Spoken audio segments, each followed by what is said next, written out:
Less than 24 hours, Georgians will be under a shelter-in-place order. McDonald, though, said he did not know the man was handcuffed and was trying to use his foot to pin him to the ground so he could be handcuffed. If your friends, neighbors, or local organizations are not complying, report them to us.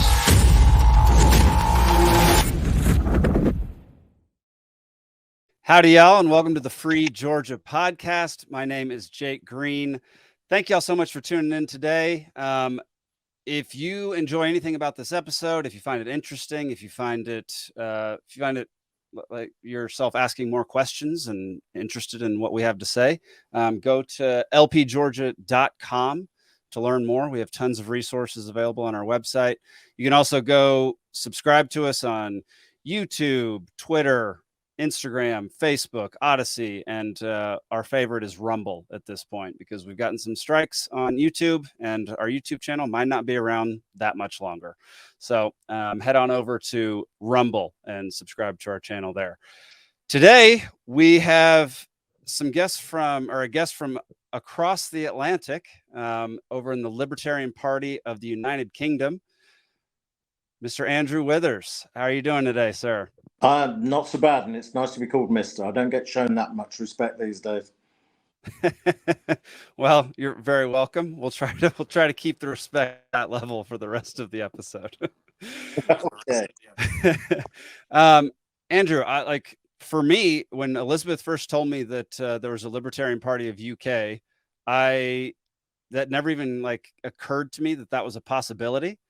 Can you tell us a little bit about how Libertarian Party started in the UK and what y'all's main priorities are right now? Yeah, well, unfortunately, our invisibility is not of our making. We were founded 16 years ago, and we've actually had a member of the European Parliament as a member at one stage. We've been around for an awful long time. I used to be a regular appearance on doing regular appearances on the BBC, on the radio, virtually weekly. And then all of a sudden, that stopped about 10 years ago, and we seem to have become invisible. We have a problem in the UK that when they do report on local elections or national elections, they only bother interviewing people from either the Conservative Labour Party or the Liberal Democrats, which the Liberal bit has always confused me because they're a soft socialist party. So invisibility has been one of our curses for the last 16 years. We've been very active. We fight most elections, and next year we're now gearing up for the London mayoral election. The difference there is that we've got a very strong candidate in Tony Brown, and in London they have a list system instead of first past the post. So we're hoping against hope that we will get some coverage for libertarian ideas. So we've been around for a good while, but trying to break through into the mainstream media, and a bit like you and your experiences with YouTube, we find ourselves being shadow banned all over the place, but we keep going. Gotcha. Can you tell people who don't know what the list way of doing things are over there? Well, we have a system here which was introduced centuries ago, literally called first past the post. So literally we have the bizarre situation where you can win about 20% of the vote, and the turnout in elections has just been plummeting because people are no longer bothering to vote because it doesn't make any difference. So literally, if, say, for argument's sake, 60% of the people vote, literally all you need is to get one more vote than the next person on the ballot, and you become the MP, Member of Parliament, and you are the one that is elected to represent a constituency if you only garnered less than 15 to 20% of the vote. The list system, which operates in Scotland as well with our colleagues in the Scottish Libertarian Party, means that you vote for a list. This is very important to us because in the Netherlands, the BBB, and I can't pronounce the the name of the party in Dutch, but I can say that it is the Citizens and Farmers Party. The list system there means that you just vote, and from a list of candidates actually put up by a particular party. Now, that list then is actually shared out on by the proportion of the vote, which is completely different to first past the post system. I was going to say in Holland, but in the Netherlands, the BBB have just actually secured the largest number of seats in the Senate, and they've only been around for 4 years, mainly in opposition to the European Union's green policies to start shutting down Dutch farms. It struck a chord with the Dutch voter, and they are now the majority in the Senate and will be part of the next government. Literally, the minor parties in the UK, because we don't have proportional representation, just don't get a look in.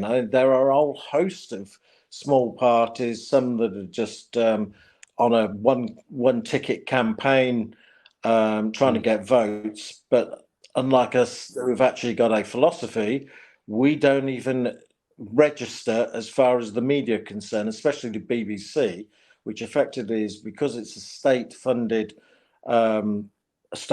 media organisation, literally just toes the party line. I mean, it is really quite scary, and we look at 2024 as being the the watershed for us. Really, we've got to make a showing in these elections, and that is the reason why we're putting all our efforts into Tony Brown, our candidate for London Mayor, because it does guarantee some form of coverage in the capital city of the UK. Right. That's interesting.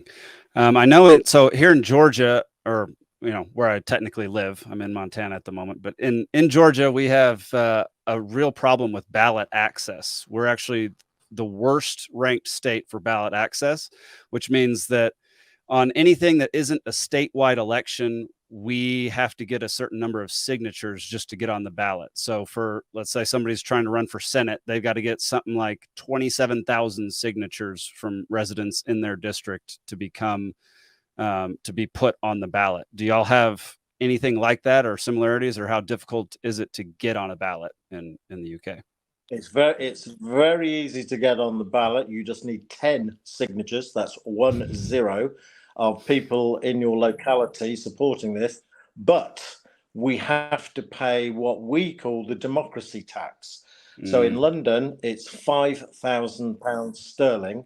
And for each MP candidate, it's £500 sterling per candidate. And if you don't get 5% of the vote, the government pockets the money. So that's the only restriction we've got, is that we have to raise a lot of money that we know we're going to lose, which is the reason why we call it the democracy tax. Right. So if you lose, you technically lose twice. Oh God, yeah.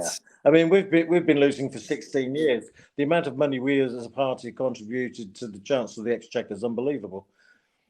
Wow, that is just infuriating on so many levels.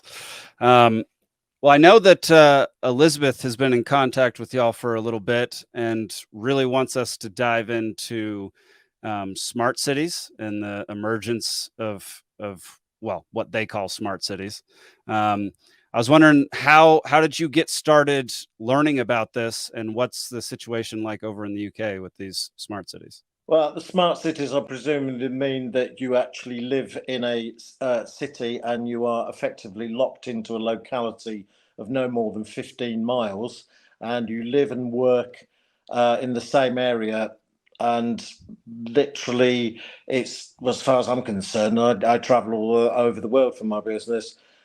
You're just being locked in exactly like we were in 2020 to 21, 22, when we had this, what we call the plague, because if we mention the C word, we will get shadow banned immediately, and up comes warning messages about misinformation, etc., etc. And I'm sure you suffer from the same.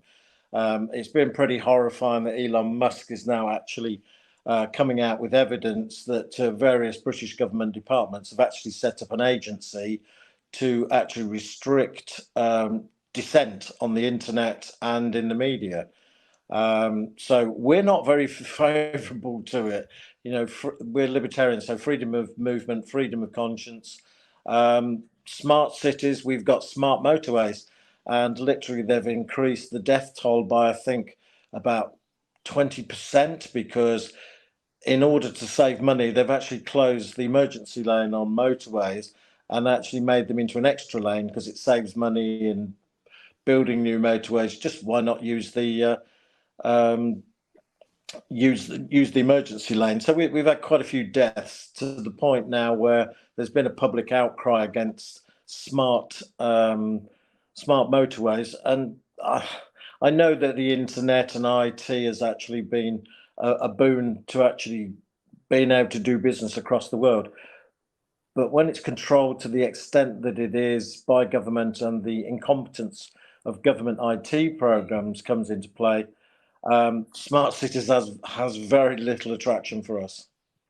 Can you, for people who don't know, because this is not a common thing that people know about over here at all, and we've only done really one episode on smart cities at this point.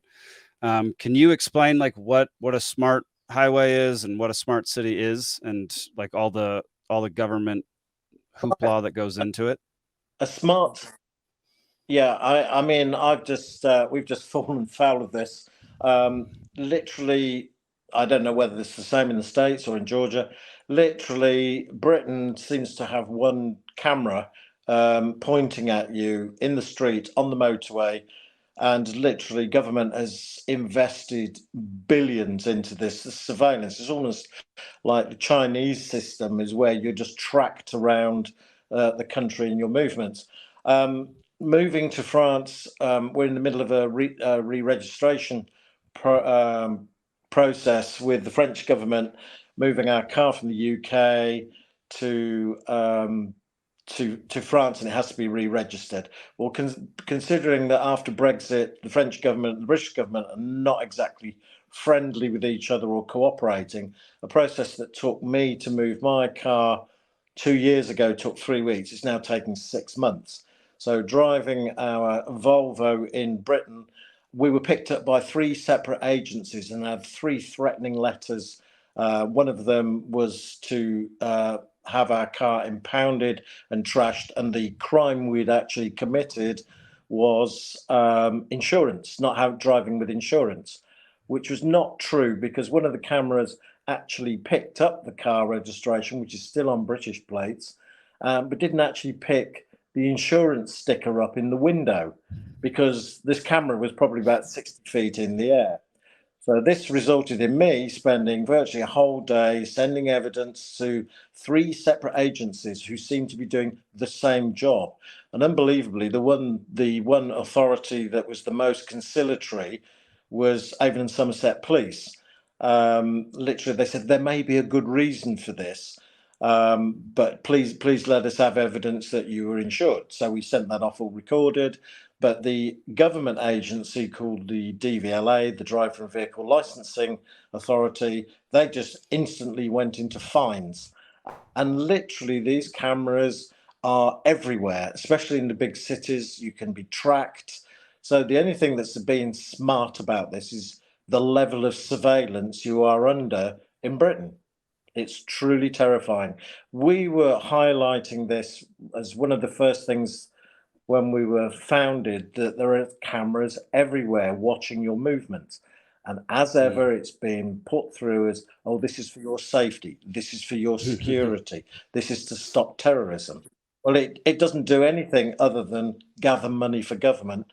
And it's just another tax that you're expected to live with.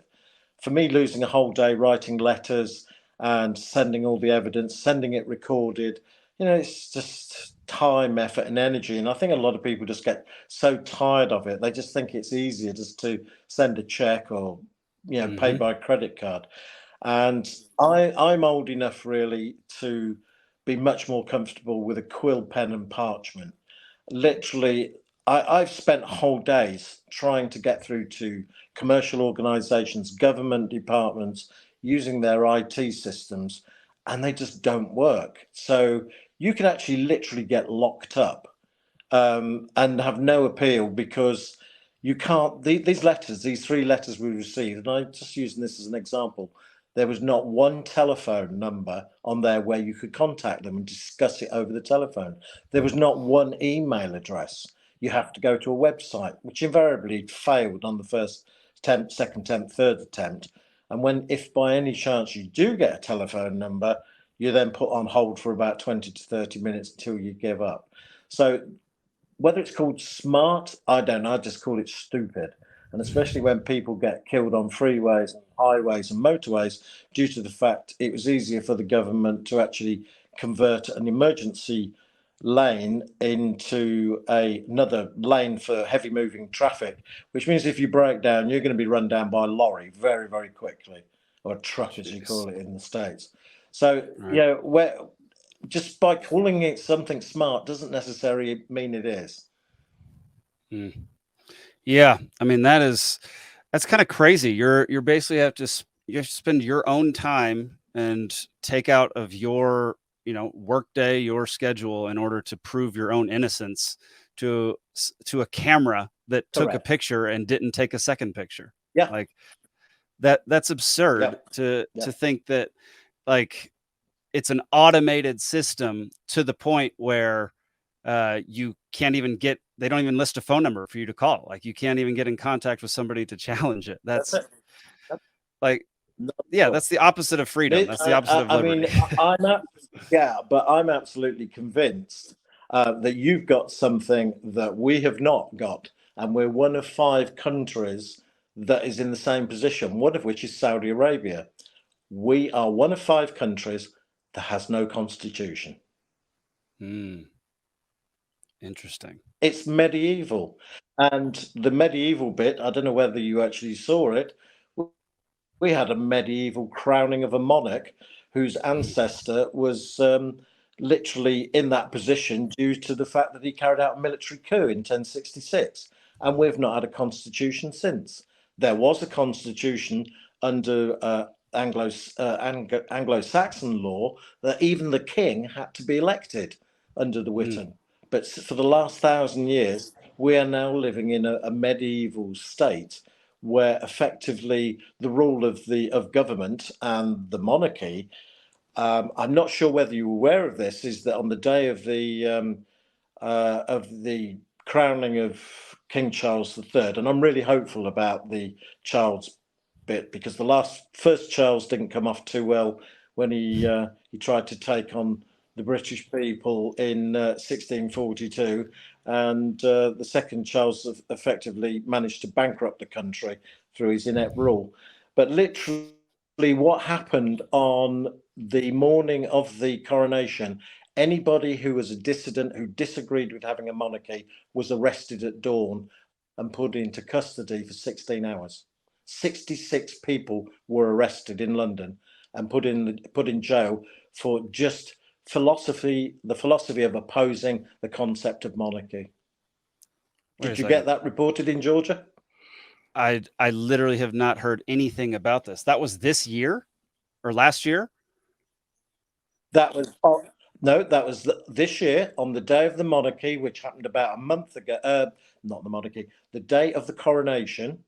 King Charles actually signed into law because under the legal setup in England, any law has to receive the signature of the monarch. It's actually called the assent of the personal assent of the monarch. So 3 days before his own coronation, he assented to a law that extended the power of the police to arrest anybody who opposed government, opposed the monarchy. And literally 3 days before his coronation, a month ago, 66 people were arrested at dawn and thrown in jail in case they disrupted the coronation. Wow. No, I had not heard a single thing about that. Well, that's mind-blowing. This is what we get about state control of the media. What they don't want you to hear doesn't get out. Right. Now, the other thing is I'm still hopeful for is because we've just had our party conference in central England last weekend. And what I'm hoping for is opposing the monarchy under the 1844 Monarchy Act is punishable, and it's still on the statute book of being deported to Australia. Now, I've been waiting for my air ticket from Qantas for the last 30 odd years, and I've still not been deported to Australia, and I'm still waiting for my free ticket to get to the land of the sun. Well, that sounds like a pretty good deportation at this point. I'm not sure it would have been the same back in the day. Yep. That's so interesting. I don't even know where to begin with arresting people who just oppose the monarchy the day of the coronation. That is something that isn't quite fathomable to me. I can't imagine that happening here in the States, although I can't say that it hasn't happened. So over here, we definitely can. You've got a different way of going about it. I'm sure you've heard of Julian Assange. Oh yes. Yeah, right. He's been in jail for 2 years. He's committed no crime under English law other than publishing leaked documents that came out of the Pentagon. He's been in jail now with waiting for extradition, and he's been in Belmarsh, which is a high security prison. And there's been one attempt by American Secret Service agents to kill him when he was hiding out in a South American embassy in London. And literally, he's still there. This party is one of the few parties that campaigns for his release.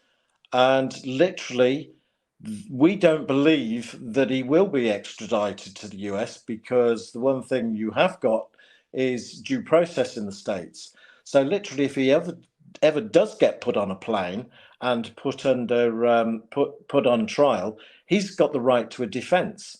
Now, if he puts a defense, he's just going to highlight all the crimes the military establishment have actually carried out in gunning down civilians in the Middle East and Afghanistan. And we don't believe that he will ever stand trial in the States. There are an awful lot of people who don't seem to actually survive going into security prisons in America, which is one of the things that you have got is cruel and unusual punishment. Throwing a man into jail, and he's not the only journalist that's been thrown into jail for saying things that are unpalatable to government.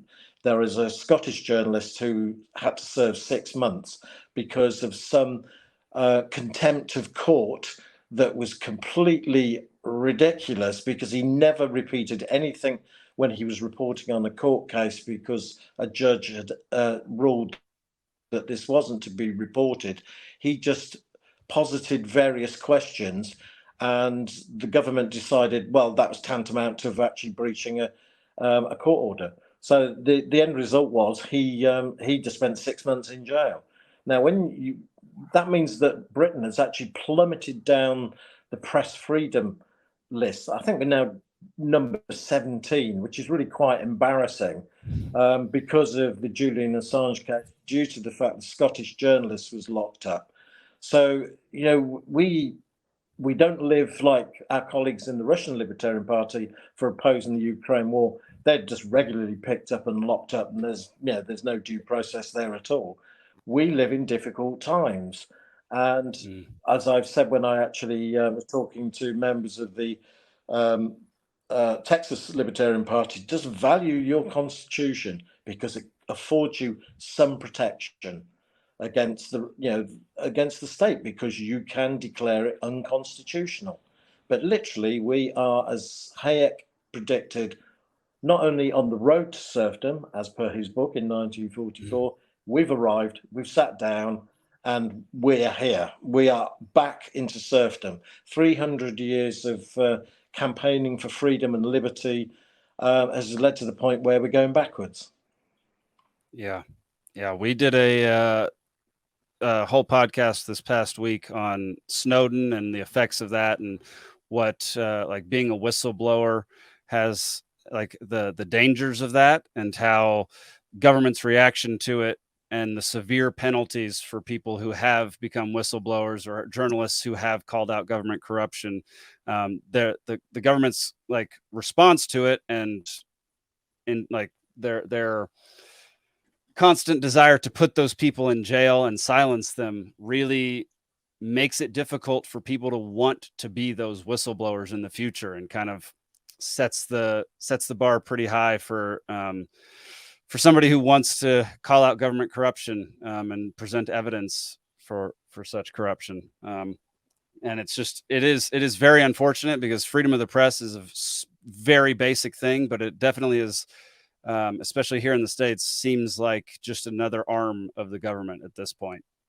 Most of the corporate press. Correct. Yeah, they're basically their mouthpiece. Whatever they want said, they're going to say it and reinforce it and make sure everyone obeys and complies, and shut down basically everybody who disagrees with them, which isn't too dissimilar. I mean, it's, you know, I don't think people are getting arrested for speaking their minds on YouTube. But, you know, people definitely get shut down. And when you don't know that there are other options out there, and you don't know to look for them, you're never going to find them, and you're never going to hear something different. And it's just, it's very unfortunate. Well, let's talk a little bit about Libertarian Party of UK, because like I said, I had no idea it even existed. Y'all are kind of like the revolutionaries at the beginning of the Revolutionary War here in the States. You know, still fighting the fight in the UK. So what's y'all's top priorities right now, and what can people do to help out? What can people do to spread the word for y'all? Oh, thank God for that, because I thought I was going to have to steer this conversation round to doing this. Basically, what we need now is support, and we need cash. It's as simple as that, because we've got to pay the democracy tax. Now, we believe that 2024 is actually going to be the watershed movement for liberty in the UK. If you've been watching the press, former Prime Minister Boris Johnson has now resigned from Parliament. He's no longer an MP. And while I was out today, I understand another 2 MPs have stood down. That means there's going to be a by-election before the general election next year. So literally, we have got to raise something like about £10,000 sterling to actually fight our corner and get our name across. If we don't, we have very little restriction other than paying the democracy tax on getting at the ballot paper. But literally, what we need is cash. And believe it or not, under Electoral Commission rules, we can accept what is called permissible finance. So if you, Jake, really wanted to give me $500, that's okay. That's under the limit. So you're not going to be like the Chinese allegedly and the Russians stealing your election. That is a permissible. That's a permissible donation, and literally we're allowed to take it. But Nigel Farage, I know that you've actually heard of. He was raising finance for his new party to replace UKIP. After the success of literally the British electorate just turning around and said, no, we don't want to be dominated by a foreign government in Brussels. We're leaving, and we left. And literally the BBC and we campaigned actively for Brexit, because even though I live in France, constitutionally, I do not want my birth country being ruled by effectively a Franco-German alliance in the name of socialism, because the rest of Europe is very much a socialist entity. We still have got vestiges of free market capitalism in the UK, and we also have allegedly got democracy, but it is actually parliamentary representative democracy, which means the only votes that actually count are the 600 people that sit in Parliament. We have always advocated for nigh on 16, 17 years. We want to go to the Swiss direct democracy, so we can bypass all the politicians. If they want to vote on a major policy issue in Switzerland, you need to get 100,000 people to sign a petition, and they have to put that motion to the vote in a referendum, which is what actually happened about whether we were going to stay in the EU or not. is all of the major parties sitting in Parliament wanted to stay in the EU. The BBC definitely wanted to stay into the EU, and certainly the civil service, the bureaucracy wanted to stay in the EU. The bureaucracy is now euphemistically known as the blob, because they just actually block any initiative or reform on anything. So literally, if you do want to help our campaign financially, there are ways and means of actually doing it legally. I'm also not only the emeritus chairman of the party, and I think we're now tracking. Okay, that's grand. So if you want to get in contact with us, and if you've got the odd 40 odd million you want to give us, please do so. But we have to abide by the government rules, where the Labour Party can take millions off the trade unions and socialist parties. The Conservative Party has numerous donors of very dubious origin, and the Liberal Democrats, and I don't think I'm going to get fined or sued by the people in the Liberal Democrats, who actually took £3 million off a convicted fraudster, and when all this erupted, they never handed the money back, so it could be handed back to the people that he took it from. The Electoral Commission allowed them to keep it. So at the end of the day, we're only looking for £100,000 sterling. So if you think you can help, and there are ways and means that we can do this, we would certainly like your help. Our excellent candidate, who's going to be standing for London Mayor and competing for Boris's seat now that he's actually vacated, because there will be an immediate election now in his seat, is Tony Brown. He's a former advisor to the European Freedom parties in the EU Parliament. He worked for nearly 10 years in Brussels as an advisor to Nigel Farage and others. He's Cambridge educated. Good grief, if I actually told Tony he was Oxford educated, I'd be shot at dawn. He's very erudite. He's like me, he's a history graduate. So unfortunately, us history graduates can see this ebbing and flowing of the sea of liberty on our shores, and certainly liberty is on an ebb tide at the moment. It's going out. And Hayek nearly 100 years ago had it right. We've now reached the apogee of all the freedom. The granting of the vote to everybody is now under threat. My son, we now have to produce ID when we actually go to polling stations, something unheard of. And my son was nearly denied the vote when he was asked for his identification, and actually said "Ausweis bitte." Papieren. So literally, they almost threatened to throw him out of the polling booth, but they relented and let him vote. I don't know where he gets it from. I blame the parents. Yeah, I would blame the parents too after this conversation, for sure. Well, Andrew, thank you so much for joining us today. And y'all heard it, folks. Go to their website, donate what you can, spread the word if you can't donate. Yeah, you can also follow them on Twitter. I'm going to put that up on the screen. Libertarian Party UK.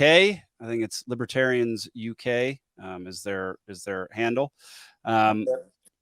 Yeah, Andrew, again, thank you for taking the time out of your day to record this with me.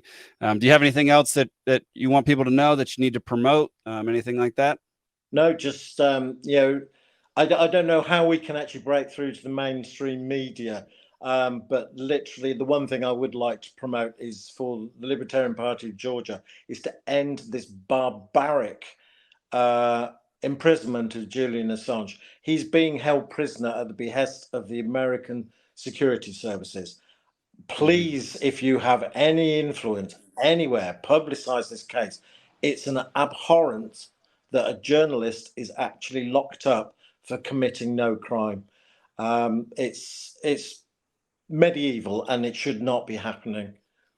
So anyway, I'd like you to thank you for the time. Nice to actually get a bit of visibility, albeit in the wrong country.